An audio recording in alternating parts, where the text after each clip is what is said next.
wa xulafaihi wa man tabiahum bi ixsaanin ila yawmi ddin.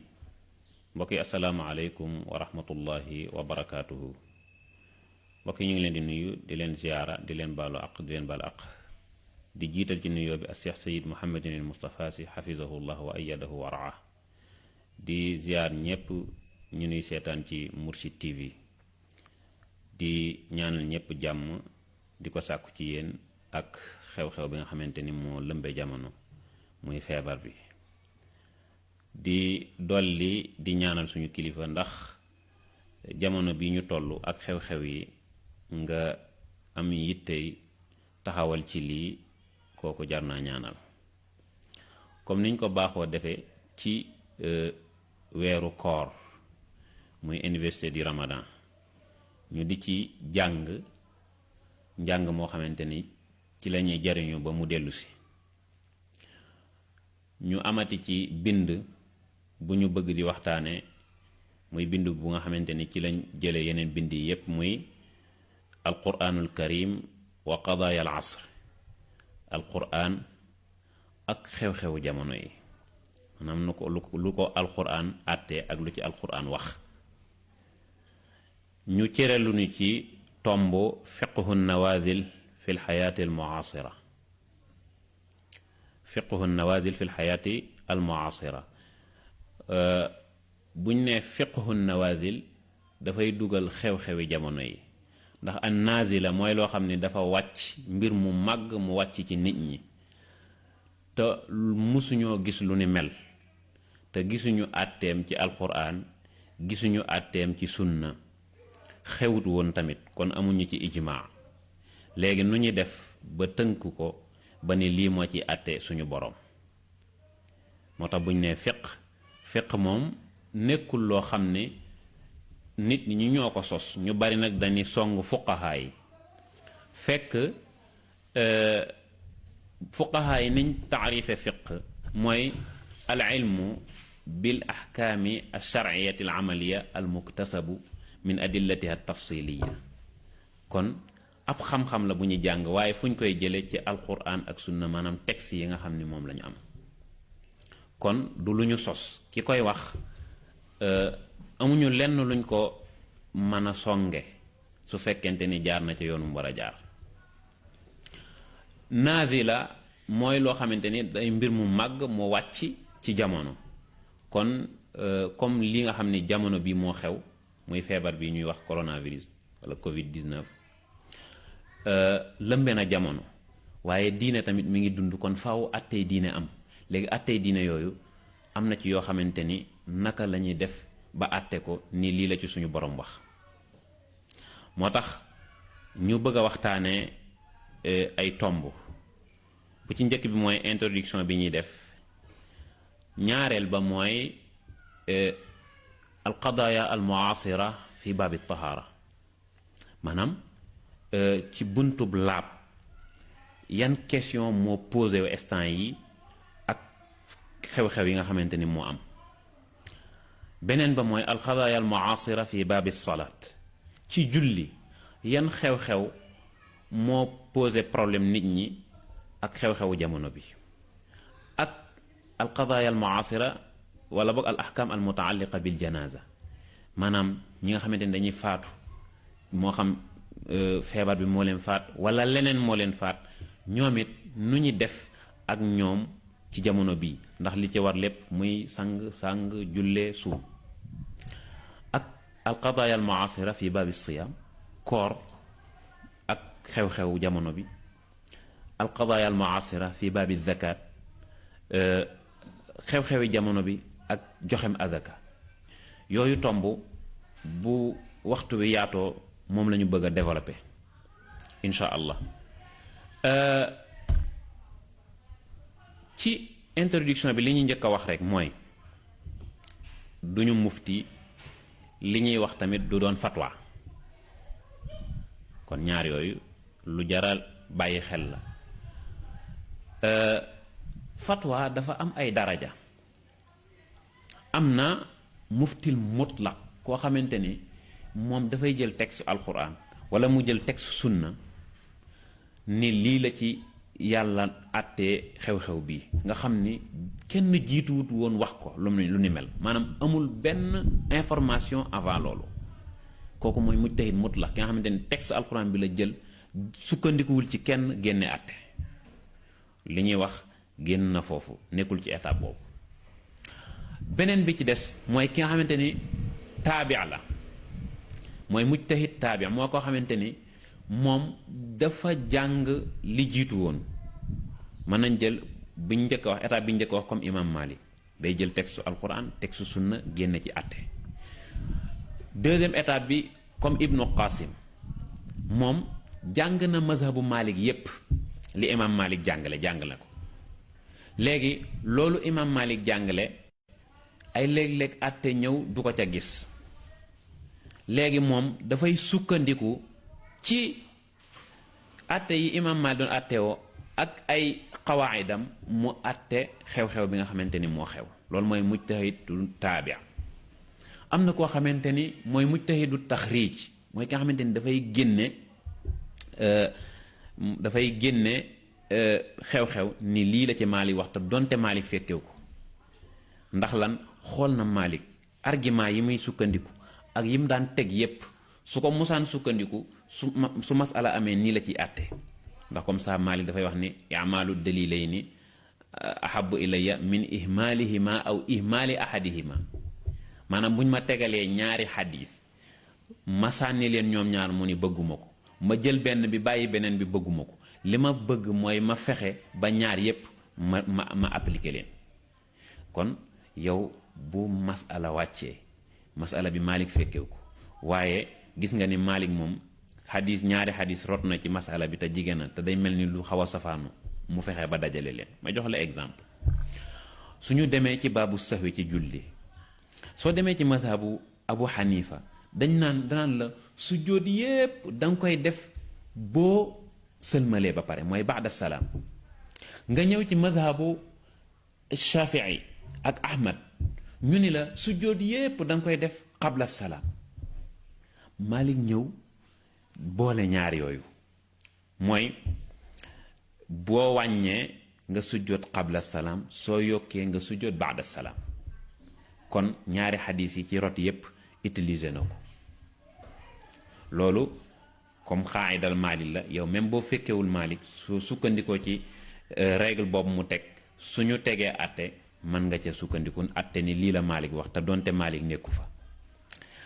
beneen bi ci des mooy mujtahidu tarjeex mooy koo xamante ni danaan ar raajix fil masala mooy question ñëw na wax yu bari xew na ci madhab bi ci benn àtte nga daal di jël ne àtte yi wax yépp bii moo ci gën a dëgër ni lii mooy sama argument loolu tamit étape la ci ijtihaad. am na lu ñuy wax mujtahidul futya mooy yow xew-xewi jamono yi gisoo ni xewoon na bu njëkk texte tamit ñëwu ci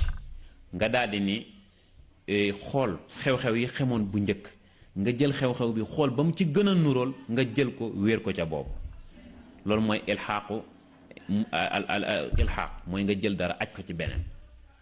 am na bu juróom-benneel bi mooy mujtahid boo xamante ni maanaam dafay talfiq comme ça jël ci mazhab bi xool wax yi nga xool bi ci gën a jege nga àttewoo ko. kon nee naa la yi ñuy wax yépp day génn ci ñaari étapes yu njëkk yi moom da ciy génn mooy du ñu mujtahid mutlaq li ñuy def tamit du fatwa du ñu mujtahid taabia yooyu yépp xataa taxrij sax mën naa am li ñuy wax lépp day dox ci diggante futya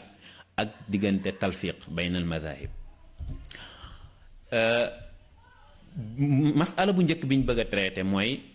ci buntu laab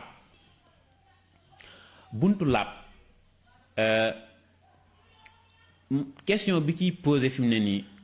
mooy ki nga xamante ni dafa bëgg a jàpp bëgg a julli te mënu ko loolu nu muy nekk kii médecin la walla kii homme de tenue la pandémie bi tasaaroo na ci dëkk bi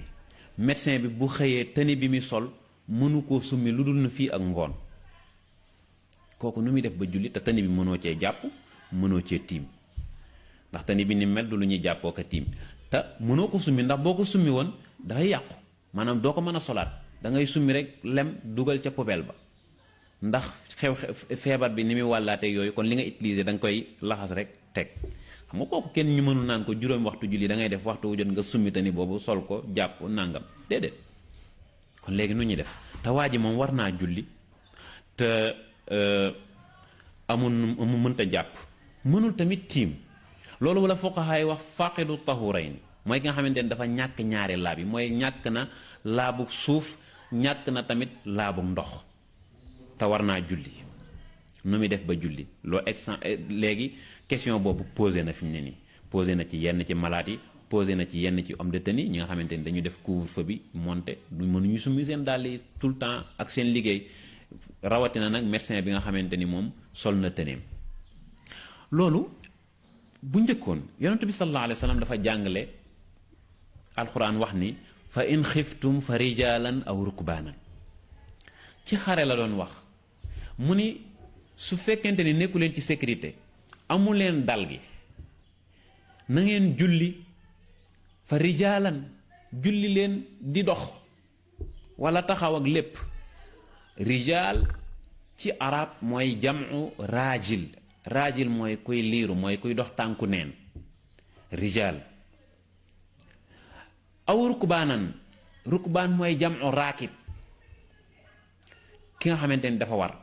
yonent bi ate boobu la joxoon parce que loolu moo fi nekkoon xeex moo fi amoon mu ni nu leen situation fekkee julli leen kon bu xew-xew bi amee genre bu mel nii mën nañu xool nu ñu situation fekke ñu jéem a julli ndax bu njëkkoon dañ doon julli ngir xifzu diin dañ doon bañ a mën a jàpp ak mën a julli nekkuñu sécurité ndax ngir sàmm diine tey nag sàmm bakkan la te sàmm bakkan ak sàmm diine ñoo tolloo ay léeg-léeg sax lu ci bëri ñu jiital sàmm bakkan moo tax fuqaha yi ñoom waxoon ci lu mel noonu ay wax yu bëri imam Malik daf ni ki nga xamante ne dafa ne ci situation bu du julli du julli ca waxtu wa du fay kon danaan julli wàcc na ko ibnu Qasim taalibeem jàng ci moom 20 fukki at ñëw ni déedéet day julli day fay yusalli wa yaqdi day julli day fay loolu mooy madhabu imaamu Shafii li ibnu Qasim wax la wax ku ñuy wax Ashhab ni day julli wala wax Asbax avant Ashhab mu ni du julli ci waxtu wi waaye day bàyyi saa bu situation passé mu fay Ashhab ni loolu mooy waxu imaam Abu Hanifa aussi Ashhab ni déedéet day julli ci situation bi mu nekk ni mu mel bañ a jàpp bañ a tiim julli ni mu mane comme nañ ko daan defee fa rijaalan aw rukbaanan léegi ñeenti wax yooyu am na ci kon jàpp ndal am na ci question bi boroom xam-xam yi ñu ci bëri liñ wax bi ñu tànn mooy waxu Ashhab mooy que na julli ci situation bi ni mu demee bu dee day taxaw bu dee day toog bu mënta rukkoo même ñi nga xam ne dañu sol tën yooyu te mënuñuy rukkoo ka siggeeg sëgg dañ taxaw julli mañ leen a faat ndax fuqahaa yi ñoom moom dañuy wax ni dabu waxtu moo gën dab laab farata la Seydina Cheikh nag wuute ak ñoom foofu ci question boobu Seydina Cheikh daf ni moom dab laab moo ko gënal dab waxtu lu mën a xew na xaar ba laab mën a am mu dog a julli moom it mujtahid la moo tax boroom xam-xam yi bari ni déedéet kon na julli ci situation boobu mu nekk loolu ñu bari moom la ñu tànn ndax lan suñu yonent bi sallallahu alayhi wa sallam alquran daf ñu nettali ni fattaqullaha mastataatum na ngeen bàyyi xel suñu borom lu ngeen man maanaam na ngeen wattandiku yàlla na ngeen ragal yàlla lu ngeen man taqwa mooy nga def barrage sa diggante ak sifaatul jalaalu suñu borom loolu mooy taqwa kon ñu ne ci situation boobu bu ñu tànnee ñaar yi bépp baax na ki nga xamante ne dafa bàyyi ba ba mën a julli jàpp julli baax na loolu moo dëppoog tariqa Seydina Cheikh li mu wax bu fekkente ni da nga te moo dëppoog lenn ci fuqahaa yi li ñuy wax ñi ni tamit déedéet da ngay bàyyi da ngay julli ci situation bi ni mu demee après jeex na doo ko fay. loolu tamit am na ñu ko wax ci fuqahaa yi te li ëpp ci fuqahaa yi loolu la ñu wax. moo tax Malike yi wax ko ci ay bayit ni man lam yajid ma an wala mutayammama fa arbaatul aqwaali yaxkiina mazhaba yusalli wa yaqdi aksu ma qaala malikun wa asbagu yaqdi wal ada li ashaba. muy ñeenti wax yooyu yépp. kon question boobu ñoom faaw ñu julli ak situation boobu. ñu jëlaat beneen question ndax wax exemple yi moo ëpp solo di wax ay théorie ci julli juma boobu tamit posé na problème bu rëy ci jamono yi ñu nekk ndax tëj nañ jàkka yi tëj nañ jumaa yi tere nañ tamit ay nit daje. léegi nu ñuy def ba julli juma ñu ne juma moom dafa am ay sart bu sart yooyu réunirul maanaam bu sart yooyu dajewut julli juma ga ci boppam la ñuy bàyyi. ñu ne bu sart yooyu dajewut dañuy bàyyi julli juma ga. am ñu ne déedéet juma mën nañ koo julli. nañ tudd rek ñaari sart yoo xam te moo gën a poser problème mooy jullit juma ñu defe ko ci juma ak tamit mbooloo ma. yeneen yi ci des yëpp amul problème mais ñaar yooyu moo ci gën a poser problème mooy ñu defe ko ci juma ci jaami borom Ibnu Ashir dañuy bi jaamiin mooy nañ ko defe ci juma muqimin man azar. léegi bu fekkente ni amuñu juma ndax tëj nañ la ci kër gi amoo juma am ñu bari ñu ne déedéet kenn sartu ci juma ndax yonentu bi sallallahu alayhi wa sallam juma ji mu njëkk a julli jullee ko ci juma ak tamit ki nga xamante ni moo njëkk a taxawal julli muy Asad ibnu Zurara juma jooju mu taxawaloon ca Madina defu ko woon ci juma ñu ne kon sartu juma mën naa dàqu. am na ñu wax loolu. bu ñu ñëwee ci mbooloo mi bu dee imam Malik ak ñi nekk ci mazhabam dañ ni faaw ñu mat 12 personnes. bu dee Abu Hanifa wala bu dee imaamu Shafii ak Ahmed ibnu Hanbal dañ ni julli gi faaw ñu mat 40 personnes. bu dee imaam Abu Hanifa mu ni buñ matee ñetti nit mën nañoo julli juma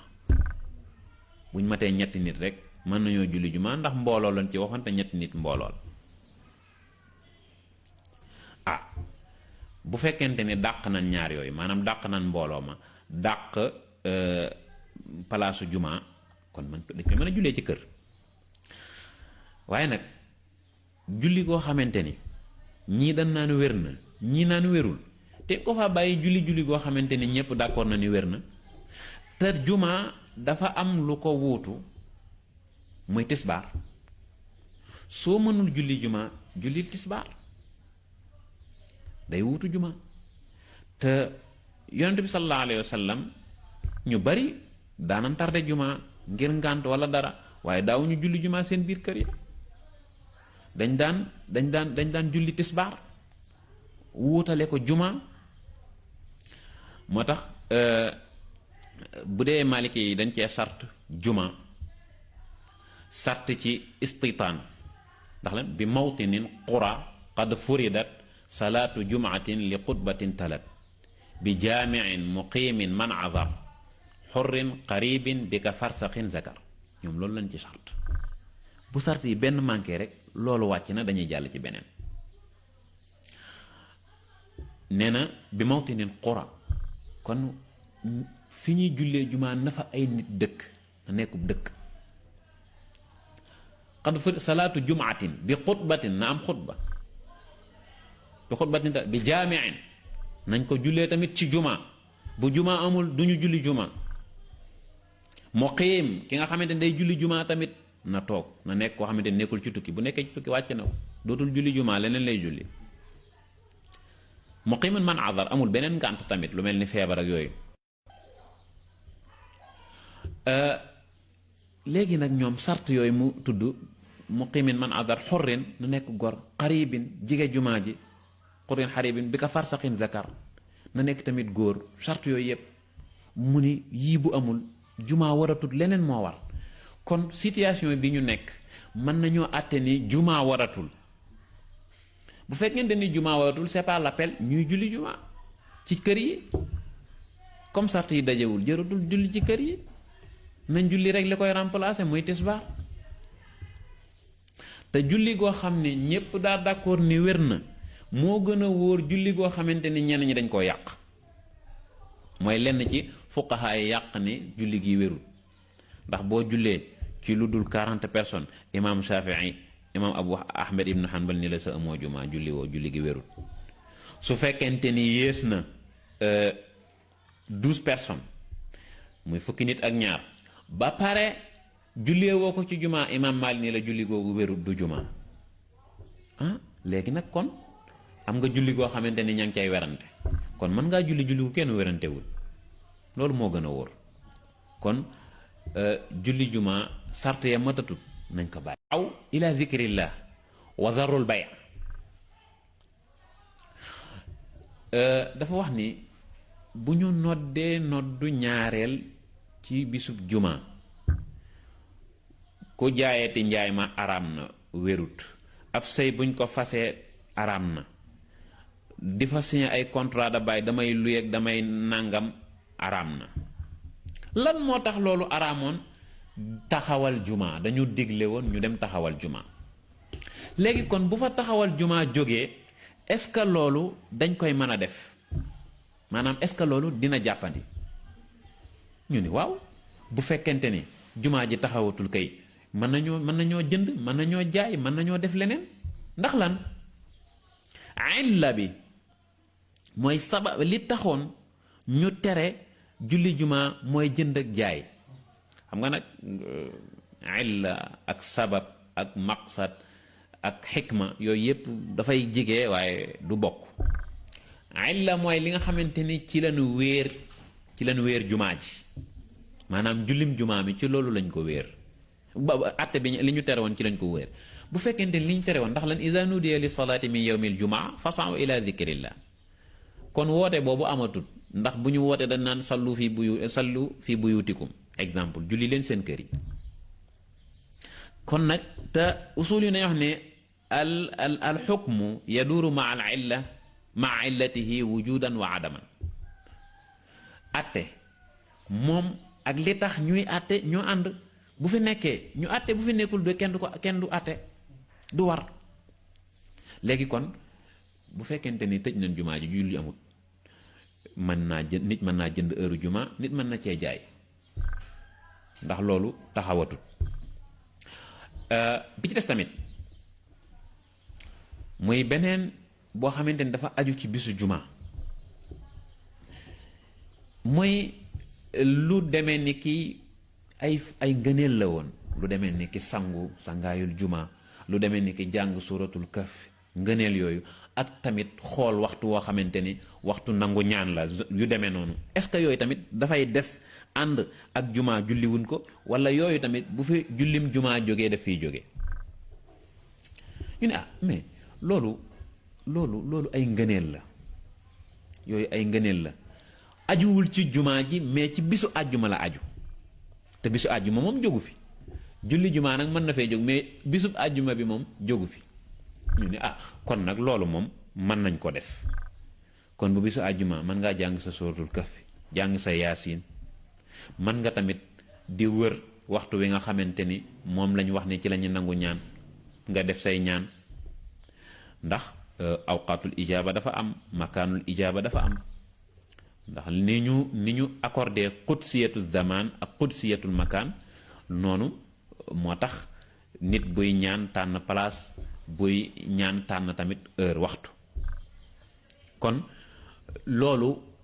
yooyu ngëneel aju wut ci jullig jumaa gi exact mais dafa aju ci bisub àjjuma bi te bisu àjjuma moom jógu fi léegi mu des lu demee ni ki sangaayul jumaa bisu àjjuma dañ daan sangu boobu nag sunna la léegi waa ji dematul àjjuma dematul jumaa kon est-ce que dina sangu foofu moom ñaar rek moo fi nekk mooy ñi waxoon ni sangu bi dafa aju ak jumaa ji mooy que ñoom kon sangu bi dañ koy dàq dootuñu ko defati. ñi waxoon ni sangaay li noonu ci bisu àjjuma bi la bu boobaa sangaay bi day des ba tey ndax bisu àjjuma bi mu ngi fi jógu fi. kon yooyu aju ci ay ngëneel def ko wàññiwul dara amul problème. léegi ñu jël beneen question ci wàllu julleeg yooyu ñu tëj chapitre julli muy li aju ci mbiru néew. néew nag dañ naan sang jullee suul te noonu la toftaloo am néew faaw nga sangu ko bu fekkente ni mën naa nekk, faaw ñu sàng ko bu fekkee mën naa nekk, faaw ñu suul ko. suul gi moom ala kulli xaal lu ci jullee faaw ñu jullee ko, faaw ñu suul ko. léegi nag bala ñuy di dugg ci yooyu, ñu bari dañuy wax ne ñi faatu ci pandémie bi exemple dañ leen di jàppe ku shahid, mooy koo xamante ni mooy martyr de guerre, mooy koo xamante ni dafa dee ci xare exemple. waaw dinañ leen wooyee shuhada, mais shahid dafa am ay façon. dafa am ku ñuy wax shahidu dunya wal axira,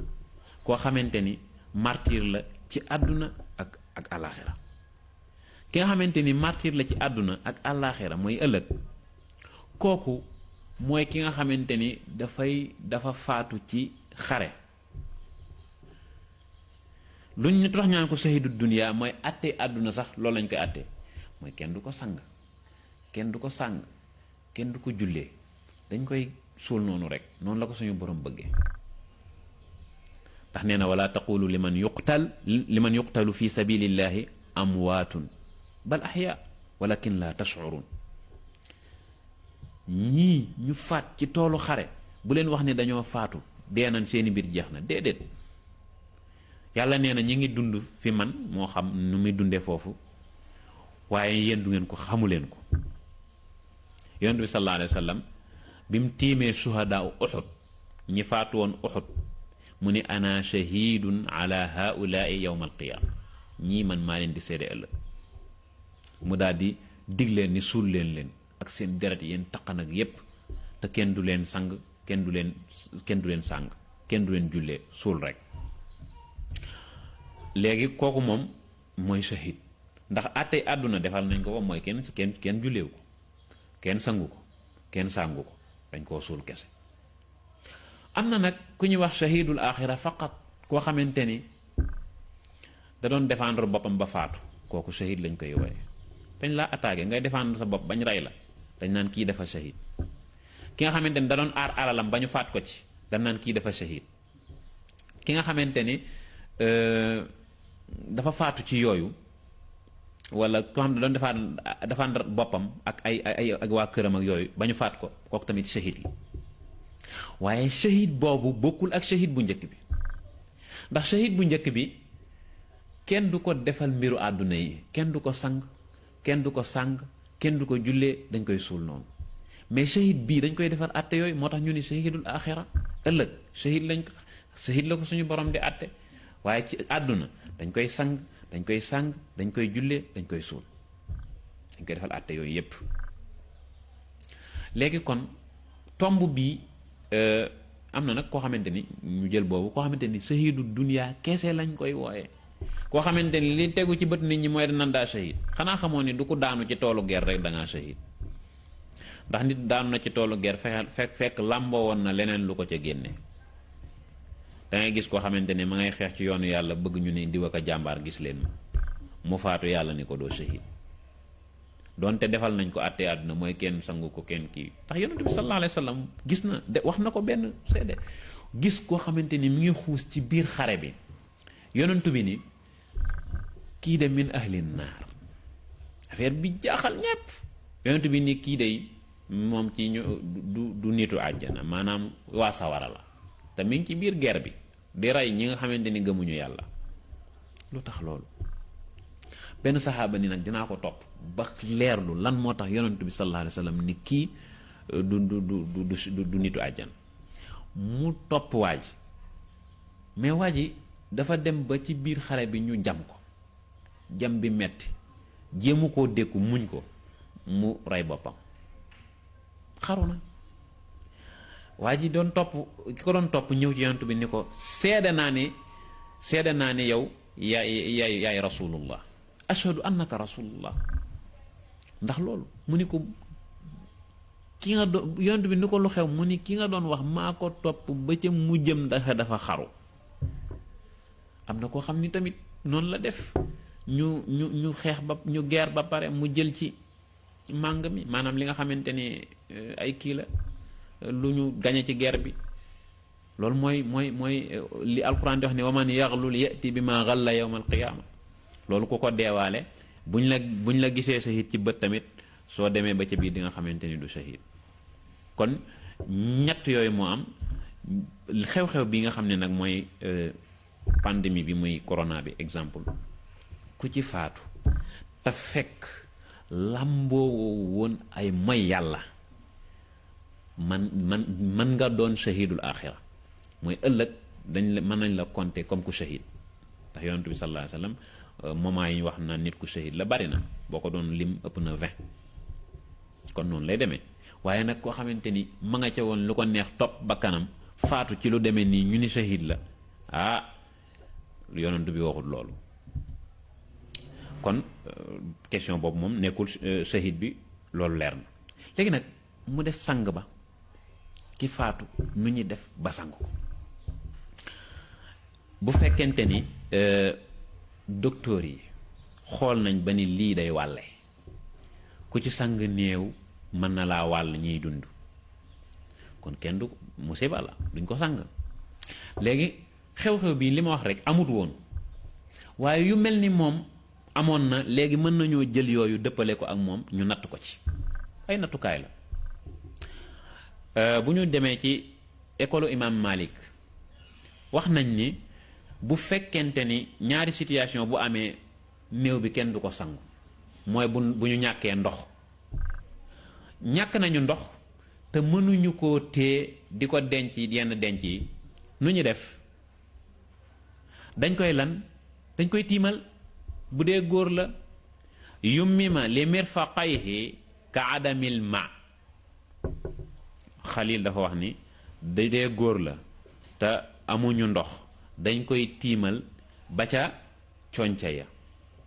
nga xam ne li adamil ma. bu dee jigéen la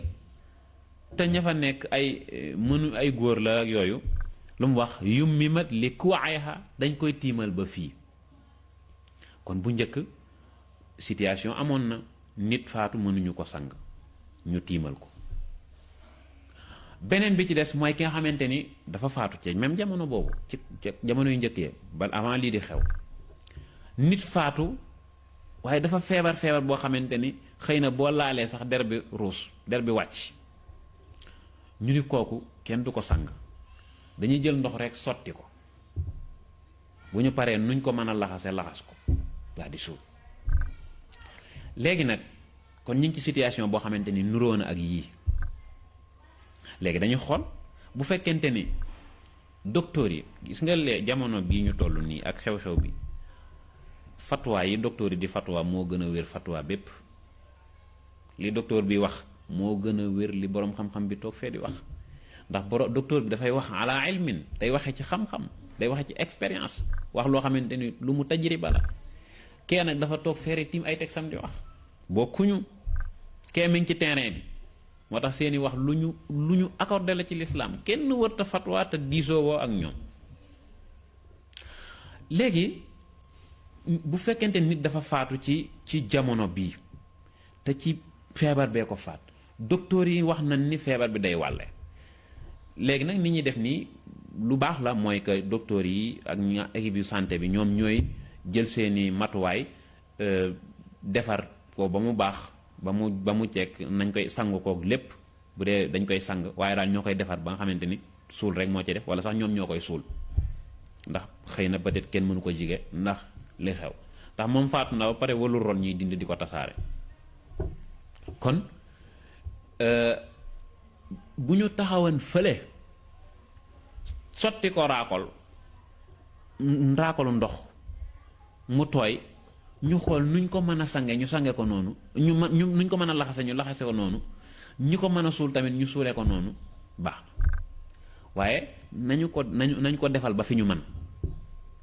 nañ ko defal ba fi ñu man léegi nag loolu li nga xamante moom la ñuy def nga xamante ni docteurs yi ñoom ñooy jël mbir moom yépp jël engagement yooyu yépp def ko loolu mooy li ci diine wax balaa wàll keneen.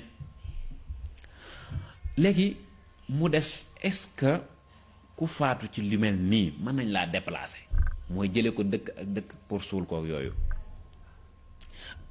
bu njëkk question déplacer néew traité woon nañ ko ñu ni néew mën nañ ko déplacer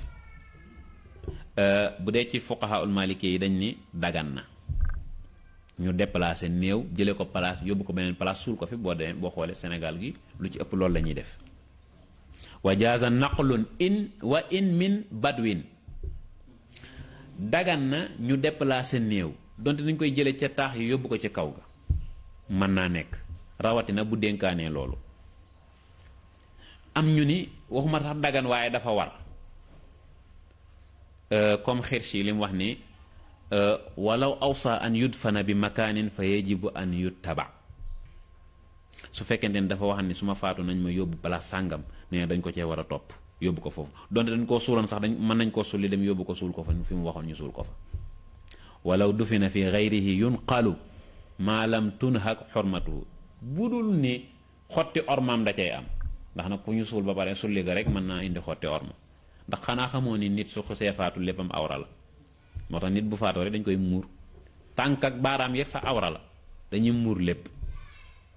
moo tax alquran ba muy wax ca qissatu qaabil ak haabil wala ñaari doomi aadama yooyu dafa wax ni muy suturaal awra moroomam muy kon dafay suul léppam kon transporter néew dagan na ci bu fekkente ni du xotti wormaam te distance bi soriwut yenn sori yi sori distance nag léegi dafay posé wu ci jumtukaay yi ñu koy transféré bu dee avion la lu mu sori amul problème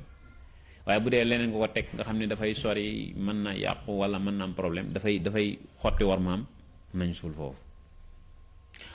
jamono ji nga koy déplacé tamit yam ci seddaay ak tàngaay pour mu bañ a kii bu njëkk loolu lañ doon wax mais loolu tamit passé nañ ko léegi ndax parce que léegi am na frigo yu ñu koy def am na fu ñu koy def ba du am benn problème kon yooyu yëpp passé nañ ko léegi fi ñu nekk mooy ki nga xamante ne dafa faatu ci bitim réew wala feneen te mënuñu ko déplacer ndax aéroport yi tëj na amuñu fenn fu ñu ko déplacer donte mën nañ ko sax conserver foofu mais loolu du suturaam te tant que ay nitam fekk suuluñu ko ñi ngi naan diw du génn seen bopp yi kon ku faatu ci lu mel nii fa mu nekk nañ ko fa suul kon génn nañ ci sang bi génn nañ ci sàngaay bi moom niñ ko mën a sàngee lañ koy sànge suul bi tamit noonu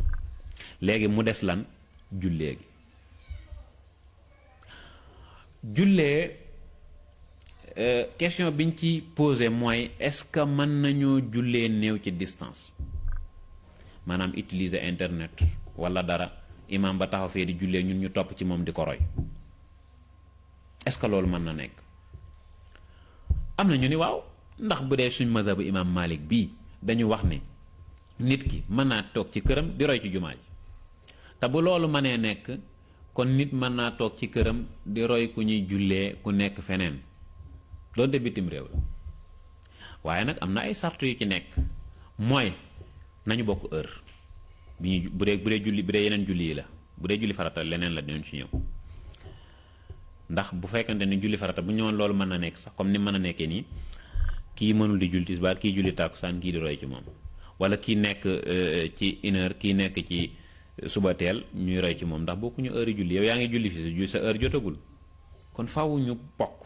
beneen tamit mooy déclenche bañ a am ci julli gi maanaam li ñuy utiliser bu imam ba dee rukkoo fekk yow yaa ngi rukkoo waaye bu fekkee imam ba ma ngay sujjóot fekk yow yaa ngi rukkoo ndax dafa am déclenche ci li nga xamante ni mooy moyen de communication bi bu boobaa tamit loolu jàppandiwul boo xoolee nag di julli te gisoo ki lay jiite gisoo ko jokk ci moom ak yooyu mën na nekk ndax bu njëkkoon loolu amoon na soxna yonentu bi sallallahu alayhi wa sallam dañu wax ni kunna yusalliina fi buyutihinna bi salaati ahlil masjid, daanan toog seen kër di julli ci julli waa jàkka ji. kon di roy ci koo gisul, kon mën na dañ koy commencé natt ni nit mën naa roy ci koo gisul. loolu lañ daan wax musammi, moom lañ wax xalil wax ci malikiya yi. bu ñu tax ñu utiliser xalil mooy que téere la boo xamante ni sukkandiku nañ ko ci mazhab bu Maalik, te bu ñu nee xalil wax na ko mooy am na wajhu ci mazhab bi. exemple, wa jaaza musammiun wa iqtidaun bihi aw bi ru'yatihi wa in bi daarin, loolu la wax. beneen mooy est-ce que néew mën nañoo toog fii mu faatu fële ñu suul ko ñu ko jullee avant ñu koy suul, wala buñ ko suul a pare ñu jullee ko. xam nga yooyu boo xoolee li tax nit ñi di ci sonn ci di ko waxtaane mooy nit bu faatoo ñaanal ga da ca am solo. yonent bi sallallahu alayhi wa sallam dafa wax ni ma min rajulin yamuutu fa yaquumu ala janazatihi 40 rajulan laa yushrikuuna billahi shay'an illa shafaa allahu fihi illa shafaahum allahu fihi. nee na nit bu génnee àdduna, nit bu génnee àdduna mbooloom ñeent fukki nit teewe jullee ga,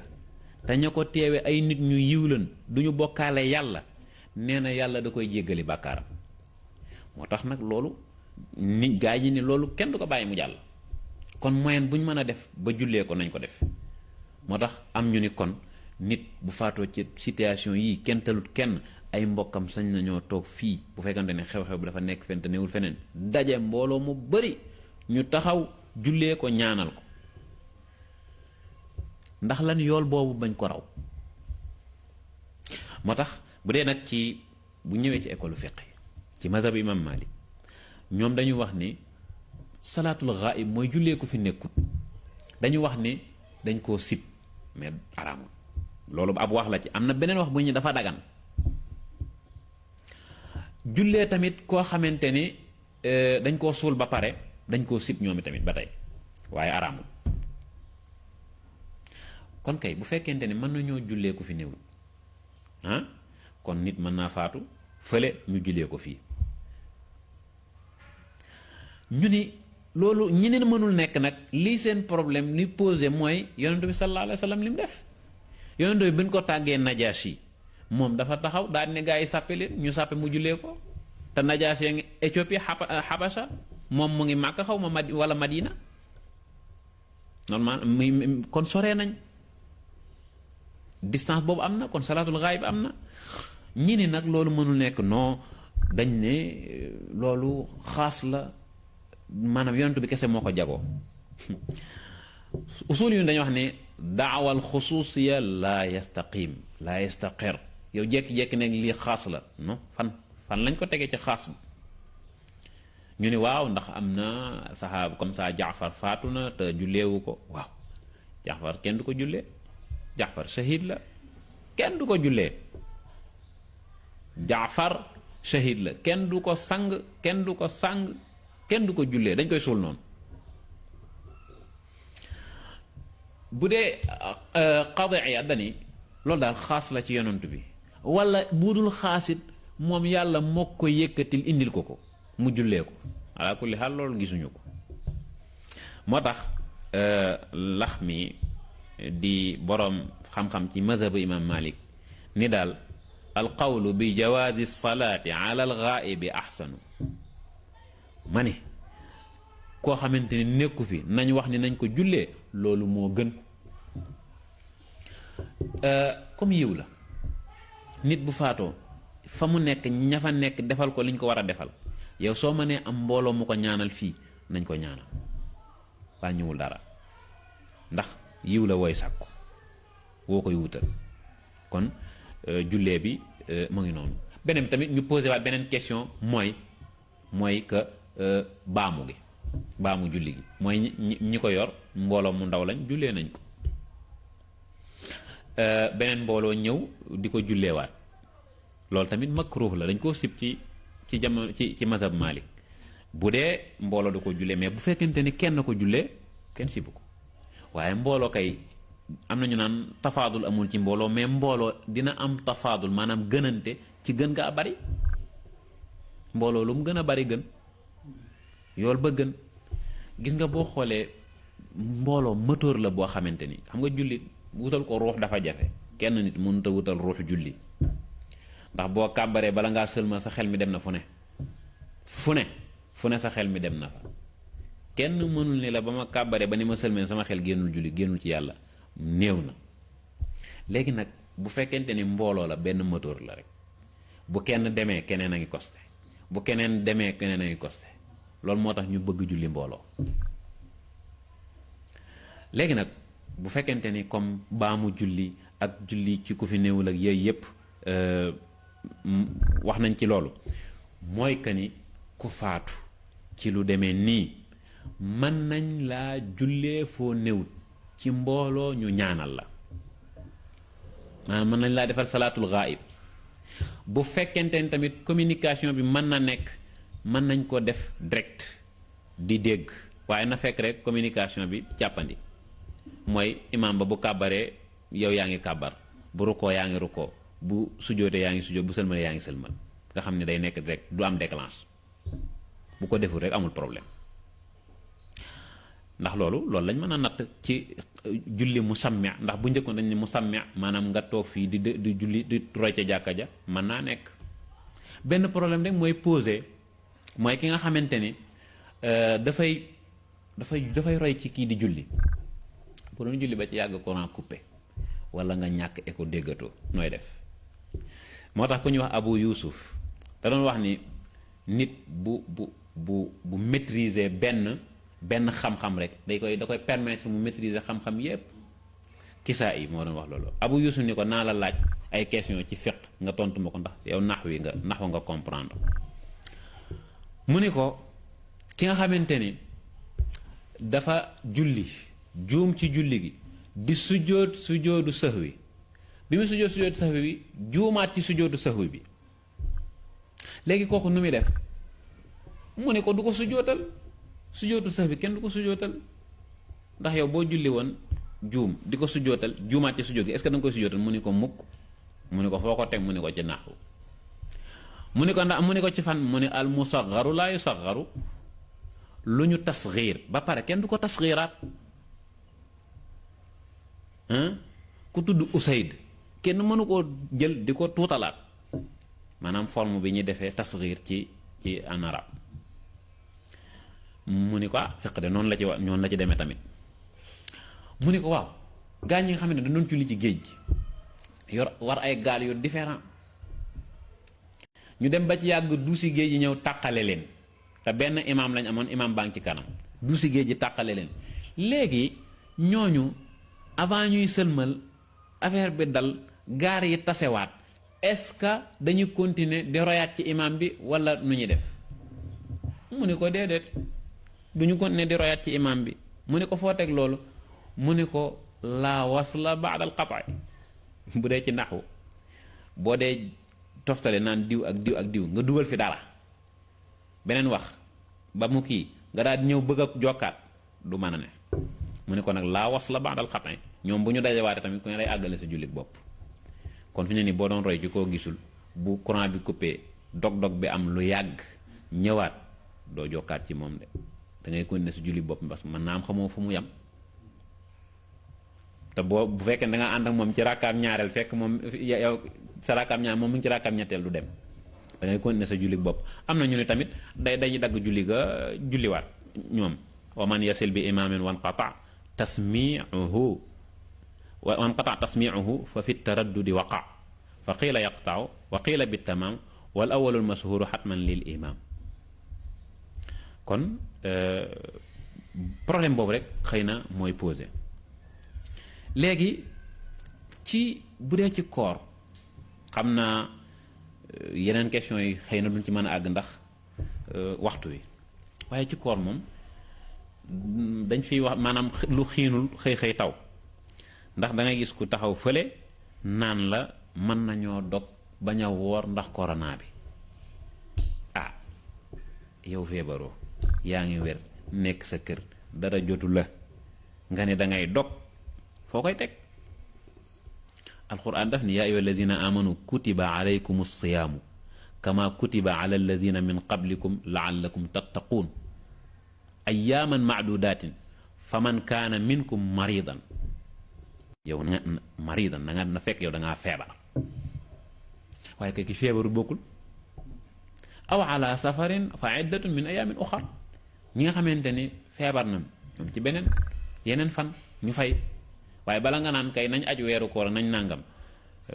lan mooy problème bi est-ce que da ngaa feebar ñi feebar moom wax nañoo ak moom ñi feebarut nag nañu toog comme ni leen santé bi bàyyi seen kër yi ñuy faj seeni soxla noonu la ñuy wore mu des question julli yeeg yooyu taraaweex xam nga julli taraaweex mooy naafile ñuy def ci jàkka yi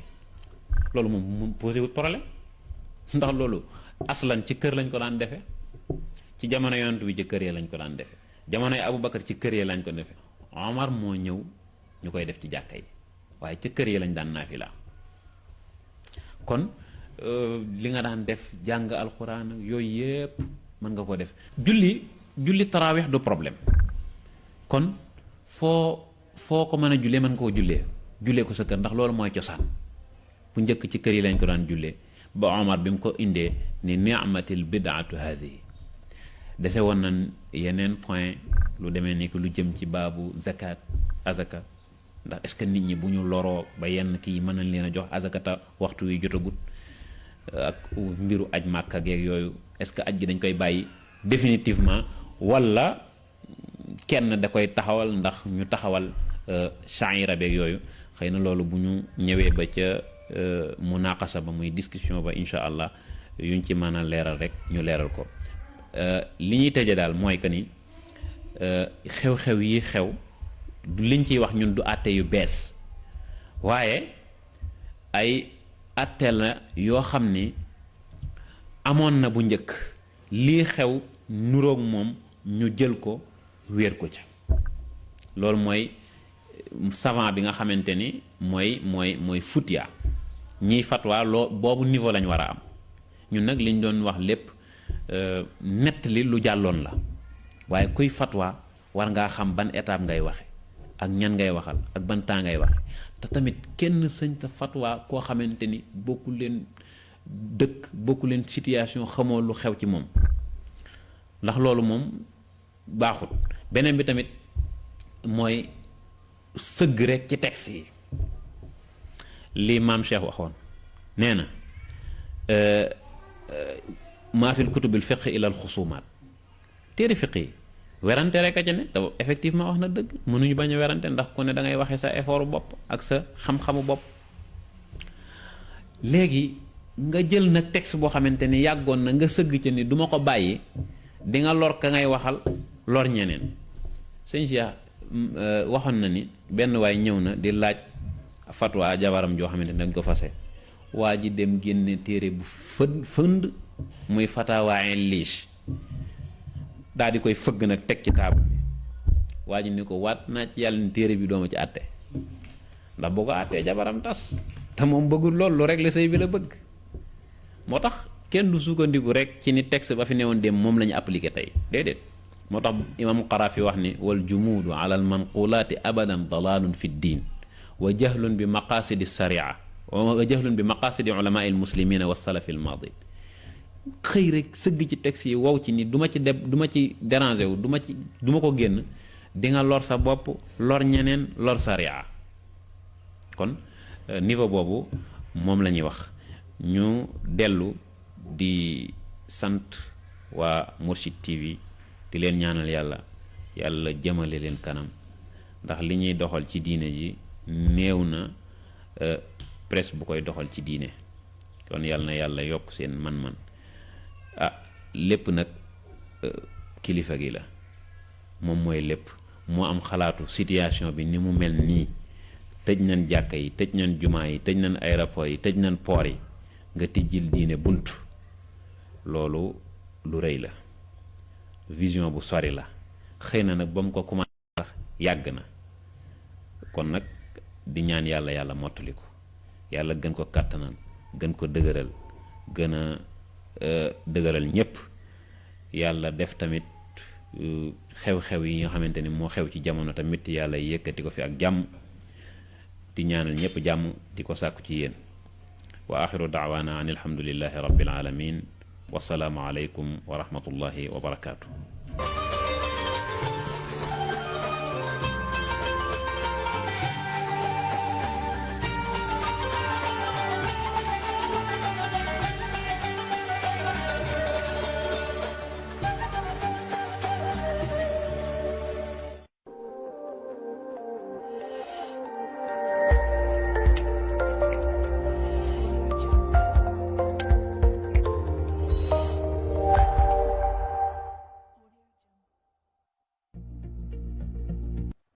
boros coronavirus yettima e nder leyɗele kewɗe ina jeeya hen leydi sénégal jagorgal kalfinalngal cellal ɓalli e golle rendo ina eero hen ɓesguji ɗi nde jokkata e ɗoftade jamiroje laaɓal e senare neɗɗo fof e dental fof soɗorade sabunde walla hutorade feere ndiyam alcool rentade memtade guite e hinere so jomum ina ŋaaɓa hunuko yo hutoro muswar so jomum ina ɗojja ina isla